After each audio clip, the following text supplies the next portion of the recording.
¿Cómo están todos los amantes del trading y de las inversiones? Soy Ricardo Bustamante, jefe de estudios trading de Capitaria, y vamos a hablar del dato de inflación que se va a conocer en Estados Unidos, y también vamos a comentar qué es lo que ha dicho el presidente de la Fed testificando frente al Senado de Estados Unidos. Situaciones que pueden generar movimientos fuertes en el mercado, especialmente mucha atención con la inflación de mañana, que para quienes quieran buscar alternativas en la renta variable, yo esperaría este dato para que se defina muy bien lo que pueda suceder, por lo menos en el corto plazo.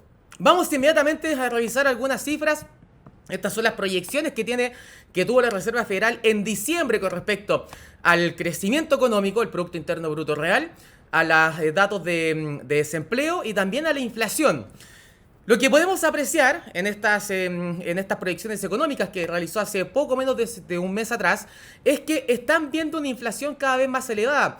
Las proyecciones de septiembre apuntaban a un 4,2%, las proyecciones de diciembre ya estaban en un 5,3%, esto dado por el índice del gasto del consumidor, que es algo similar al índice de precio del consumidor.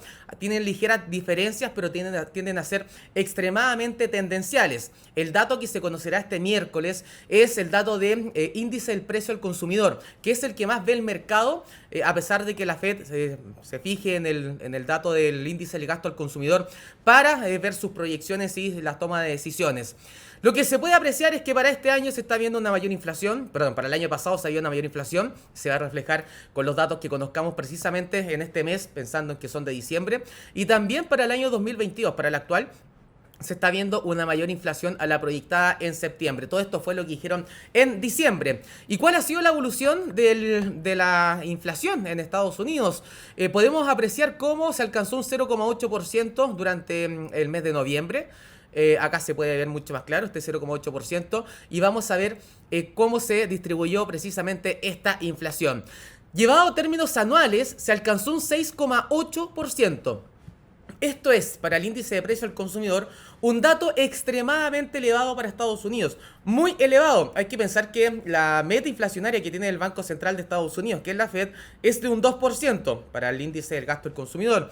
Y por lo general anda el IPC un poquitito más elevado, pero poco, no es algo muy importante. Por lo tanto, sigue estando mucho más elevado a lo que estima el Banco Central de Estados Unidos, que es la Reserva Federal, como les comentaba, y que hoy en día tiene a todos pendientes de lo que esté haciendo tanto la Reserva Federal y los comentarios que tenga Jerome Powell. Por lo tanto, es extremadamente importante lo que esté pasando con este mayor incremento en la inflación en Estados Unidos. Acá se puede ver la evolución que ha tenido durante el año, que ya la ha llevado precisamente a ese 6,8% durante noviembre, pensando en acumulado durante un año completo, una inflación muy elevada en Estados Unidos. Hoy día testificó Jerome Powell frente al Senado de Estados Unidos. ¿Qué cosas ha dicho? Cosas interesantes. Por ejemplo, ha confirmado que efectivamente van a ser más agresivos en el retiro de estímulos, pero es algo que ya el mercado tenía descontado. Hay que considerar que lo dijeron en el comunicado de su última reunión de política monetaria, y en las minutas fueron bastante más claros con respecto a ese ítem. Por lo tanto, el mercado ya tenía descontado, ya tenía asimilado que efectivamente la Fed va a ser más agresiva durante el próximo año. Alguna novedad que vino con respecto a Jerome Powell es hablando del balance de la Reserva Federal, algo que vamos a ver en breve. ¿Por qué? Acá tenemos el balance completo de la Reserva Federal el 11 de marzo del 2020, justo antes que partieran las medidas extraordinarias por la pandemia COVID-19. Estaba en 4,3 trillones, o sea, 4,3 billones de dólares, y hoy en día se encuentra a 8,77 billones de dólares. Extremadamente elevado. Hay una cantidad de liquidez circulando que es extrema en Estados Unidos, a pesar que han disminuido el ritmo de la compra. Eso ya lo anunciaron hace un par de meses atrás. Comenzó precisamente en noviembre a disminuir esa compra de activos, pero se mantienen comprando. O sea que no es que la hayan eliminado, sino que solamente ha estado bajando el ritmo de la compra de activos.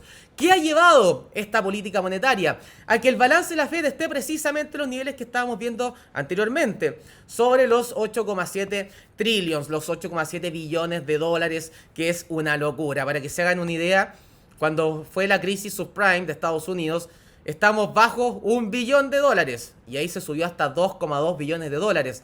Después tuvo un incremento, sobre todo por la crisis del euro, y después vino este fuerte incremento por la pandemia de coronavirus. Que claramente esta situación es insostenible. Lo que ellos están buscando y lo que habla Jerome Powell al decir que van a disminuir el balance de la Fed es precisamente esto, que esto comience a bajar, como sucedió por ejemplo en este tramo de acá, bien pequeño, en este tramo también bien pequeño, y sobre todo a fines del año, mejor dicho, después del segundo trimestre o cuando partió el segundo trimestre del año 2018, que empezó a disminuirlo fuertemente hasta que vino la pandemia del coronavirus. Antes tuvieron que dar algunos estímulos, especialmente porque estaba una situación no muy clara y con bastante incertidumbre entre China y Estados Unidos debido a lo que era la guerra comercial. Así que lo que están buscando, lo que quiere hacer la Reserva Federal es precisamente empezar a disminuir esta compra de activos que ha sido extremadamente elevada. ¿Qué fue lo que dijo Jerome Powell con respecto a eso? Dijo que es muy posible que ya avanzado el año 2022 se comience con esta disminución del balance, o sea que van a terminar en cortar las compras de activos actuales y empezar a vender activos para que esto disminuya, para que esto baje. Por lo tanto, hay que estar muy atentos con esas nuevas señales que el mercado también tenía descontadas, que en algún momento del año 2022 iba a comenzar a bajar este balance, pero si es que empezamos a ver posteriormente señales en que lo van a hacer de forma más apresurada, debiéramos ver movimientos muy interesantes para el mercado, que vamos a revisarlo al final de este video. Y finalmente, acá tenemos la tasa de interés de la Fed. Esto es cuál es la tasa que se mantiene desde muchos años atrás. Vemos cómo la llevaron a 0% después de la crisis subprime. Y me quedé pegado, así que me voy a bajar. 0% después de la crisis subprime. Empezó a subirla paulatinamente a fines del 2015. Y después nuevamente la bajaron a 0% cuando se generó esta situación más negativa por la pandemia del coronavirus y que apoyó precisamente a que existieran mayores estímulos monetarios. Pronto debieran comenzar a subir la tasa de interés. Muy pronto comenzar un proceso de alza de tasas. Y para eso va a ser extremadamente importante lo que pase con la inflación en Estados Unidos este miércoles. Si la inflación supera las proyecciones, van a haber mayores motivos para que la Fed sea más agresiva en este retiro de estímulos y que efectivamente se genere posteriormente este proceso de alzas de tasas. Vamos a ver cuáles son los activos que tienden a mostrar mayores movimientos con estas noticias, pero antes de eso, yo quiero dejar cordialmente invitados a que vamos a tener muy pronto, muy pronto, y el link está en la descripción, un seminario, un webinar hablando sobre lo que es esta fiebre del oro. Hemos hablado ya en el último tiempo de lo que se viene. Acá tienen un video que les voy a dejar. Tuvimos un webinar hace muy poco hablando sobre lo que es la fiebre del oro y cómo poder beneficiarse en estos 2 meses, enero y febrero, que tienden a ser bastante favorables en lo estadístico para el oro. La fiebre del oro. ¿Quiere realizar el video? ¿Quiere realizar ese seminario? Hágale clic al link que está en descripción. Veamos cuáles son los activos que mostrarían mayores movimientos. El primero es el dólar index. Como pueden darse cuenta, hoy día está cayendo el dólar contra las principales monedas del mundo, porque no dio ninguna sorpresa. Precisamente Jerome Powell, el presidente de la Fed, comentó las cosas que ya el mercado estaba descontando. Esperaban que fuera más claro con respecto a las fechas en que se podría comenzar este proceso de alza de tasas, algo que no ocurrió. Si bien dijo que adelantado el año 2022 podrían comenzar a disminuir el balance, también es algo que el mercado ya tenía descontado, especialmente después de los últimos comunicados y de las últimas minutas de la reunión que tuvo precisamente la Reserva Federal de Estados Unidos. Muy atentos con los datos de inflación de mañana, porque estamos cerca de un piso para el dólar index, como pueden darse cuenta, 95,50 puntos aproximadamente, soporte importante. Por la parte alta tiene un techo también interesante, los 96,80, un poquitito más elevado. Por lo tanto, si mañana conocemos datos que superen las proyecciones en Estados Unidos, en datos inflacionarios, podríamos ver un nuevo repunte del dólar, porque la Fed tendría mayores motivos para ser más agresiva con el retiro de estímulos, con las alzas de tasas y con la disminución del balance que tiene precisamente la Fed. Así que estar muy atentos a los datos de mañana, que pueden generar impactos en el dólar a nivel global. Y si es que los datos decepcionan, si salen por debajo de las expectativas, podríamos esperar sin lugar a dudas una caída en la cotización del dólar en el mundo. Así que estar muy atentos con respecto a lo que pueda suceder con estos datos. Por parte del oro, ha tenido un impulso. La caída del dólar index está apoyando también a este mayor avance del oro. tiene niveles cercanos muy interesantes por la parte alta, los $1.833 aproximadamente. Zona de resistencia en el pasado, zona de resistencia también hace algunos días atrás.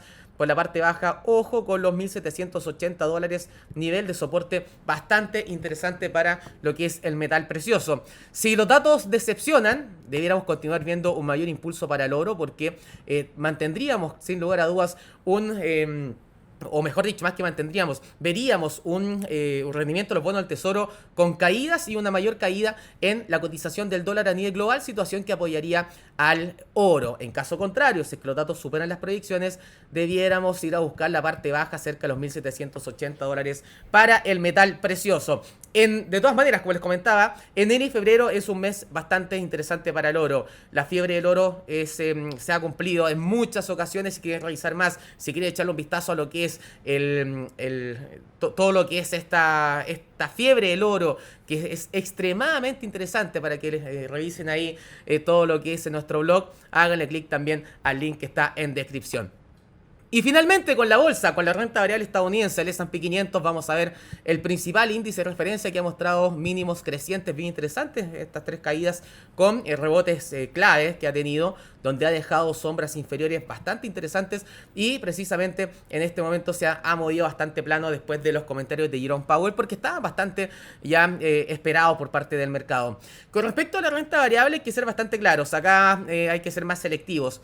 Si vemos un proceso de alza de tasas mucho más fuerte para este año por parte de la Fed y que comiencen a disminuir el balance de la Fed también de forma agresiva y de forma anticipada, veríamos un debilitamiento en las compañías principalmente tecnológicas, que son las empresas growth, las empresas que necesitan que las tasas se mantengan bajas para mantener su mayor crecimiento, serían las que más sufrirían. Y lo hemos visto en el último tiempo, las empresas que más volatilidad han tenido han sido precisamente las grandes tecnológicas, donde por supuesto que las pequeñas tecnológicas son las que tienen una volatilidad mucho mayor cuando nos enfrentamos a esta situación de mercado.